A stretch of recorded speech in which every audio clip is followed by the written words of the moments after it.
Given rate capping, what's your priority for investing council funds and staff time to improve the greening of Brunswick? That's small g, not capital G.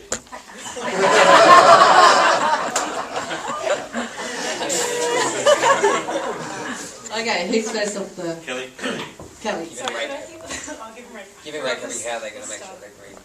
Okay. I mean, I think it's a prioritising where you want to spend the money and allocating it correctly. I think greening of Brunswick is one of, I mean, there are a lot of issues, but I think it's a very important issue. And I think it's not only, I think we've done a lot, our council has done a lot, but there's a lot more to go. And so in terms of prioritising with the rate capping consideration, I think you have to look at the priorities and set and decide where that priority is. And I think it should be very high for this area. Yeah, I think it should be around one of the first things you think about when we're looking at sustainability for the future of Brunswick. Thanks, Kelly. Mel. I might try and squeeze two answers into one question. The first one is actually about governance. If you go and look at the strategies and policies page on Moreland Council, there's a list which goes A to Z. It probably spans 2 or 3 pages. What we actually need is plans and strategies that are prioritised, and plans and strategies that have clear outcomes and targets, and plans and strategies that capital plans are aligned to. We have a lot of great policy and strategy about greening, but do we have it adequately prioritised? I don't think so. Doesn't look like to me it does. As I've alluded to before, I volunteer in a green community group, and we do urban greening in underutilised public space nature strips, help joking on weed at the dual station, things like that. You know, the urban forest strategy is absolutely crucial.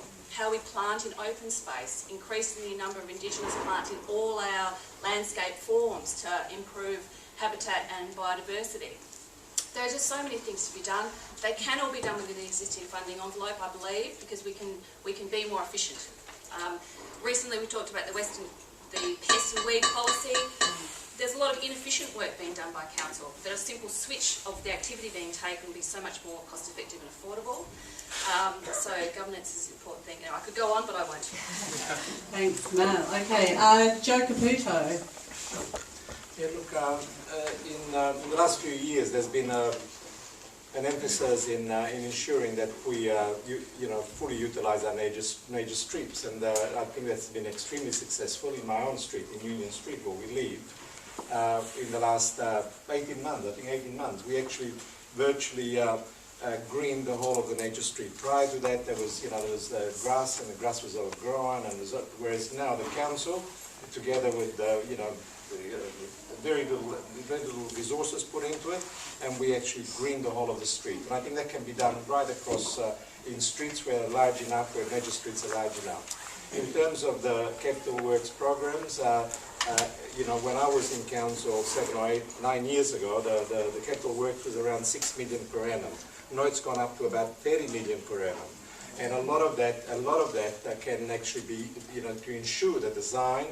It should incorporate, a greater community involvement in it to ensure that they have the sort of trees that they want, particularly natives and indigenous trees, but also other trees, so that they can have ownership of it. And if local people have ownership of the trees that are planted in their streets, they will look after them, and it will, become like their personal gardens, even in nature streets,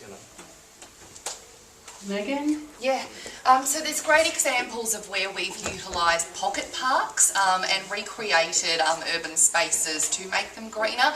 Wilson Avenue is one that I've obviously already cited as an example. That was a road, and we've closed off that road permanently and put in green space there, as well as a place to sit and enjoy Sydney Road and activate that space for a public safety initiative. Another great example of where we could do something very similar is at the end of Florence Street, where we have a number of examples of urban developments that have are choosing not to have right-of-ways straight into their properties, and so you could potentially close off the very end of that street, as we've done with a temporary parklet last year, and encourage people to use that as a small green space. That eliminates the need to turn car parks into open spaces, but it does identify unused parts of our urban amenity that we can turn into pocket parks. The other thing we need to do is create environmentally sensitive urban spaces through our footpaths and shared areas.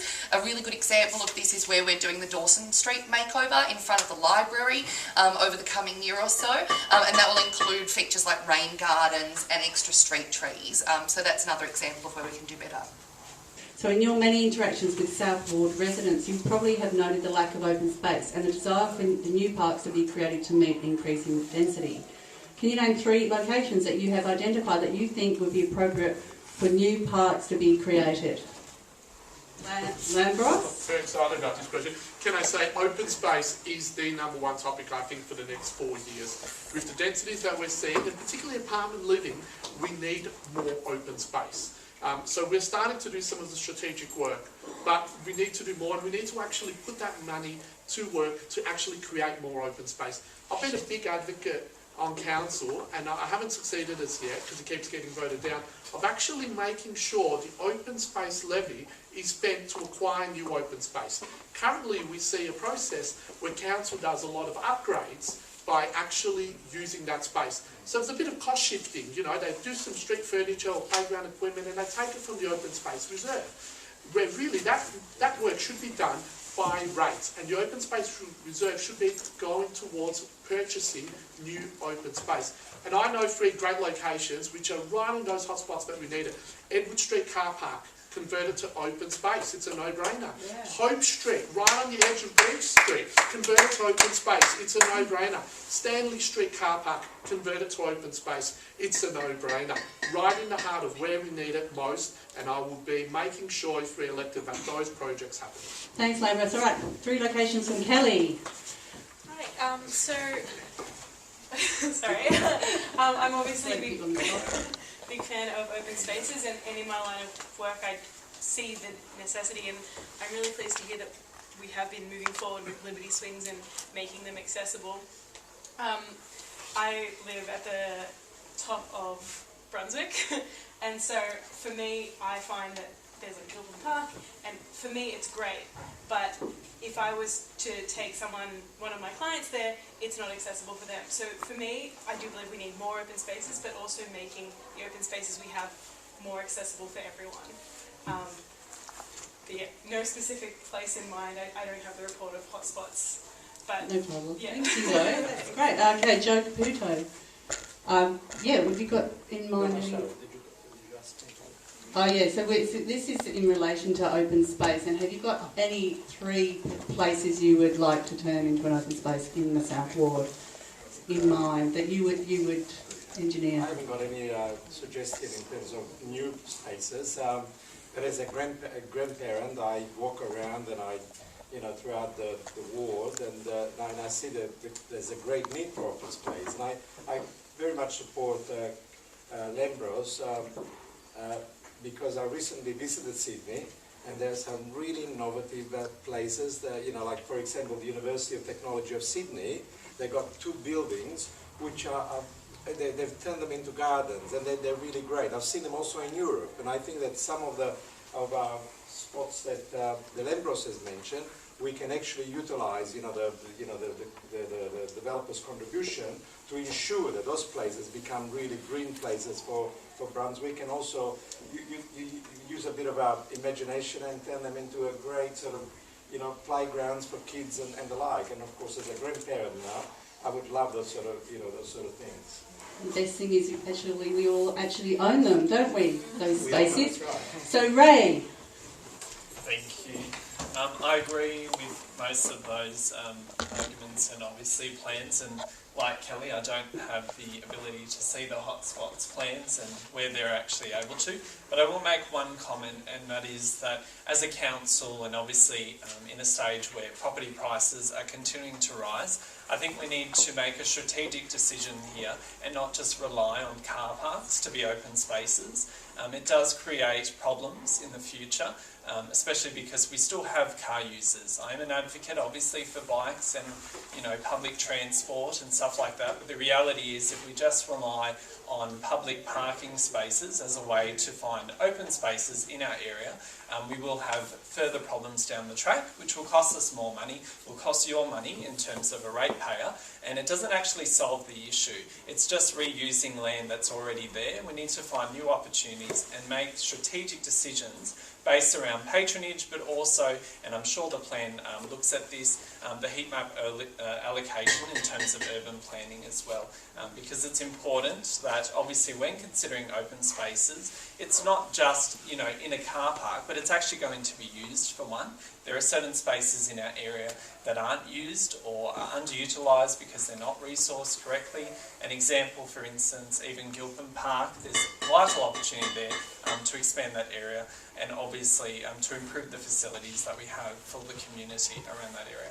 I will touch on Thanks, that. Ray. Okay, we're sort of old method of trying to create new open space wasn't working, which was a reactive system. So essentially it was, let's see if some land comes up, we want to create more open space and we'll buy that land when it comes up.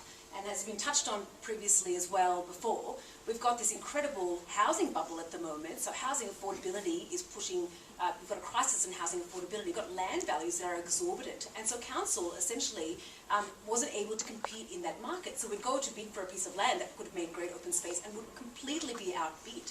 So we sat down and went, okay, how are we now going to create more open space when this market is not allowing us to actually buy pieces of land that we want to? So we did some work, and that report just came up to us at our council meeting last Wednesday, which actually mapped across the whole of Moreland all those areas that are deficient in open space. And we have an open space reserve that is exactly for this purpose. And we've been saving money so that we are able to actually compete in the market, because a few $100,000 won't do any more. You need millions of dollars to buy this open space. So we're in a really good position, and very happy to explore the option as well in this precinct, because this is an area that is earmarked in that map that you can see quite clearly that is needing more open space.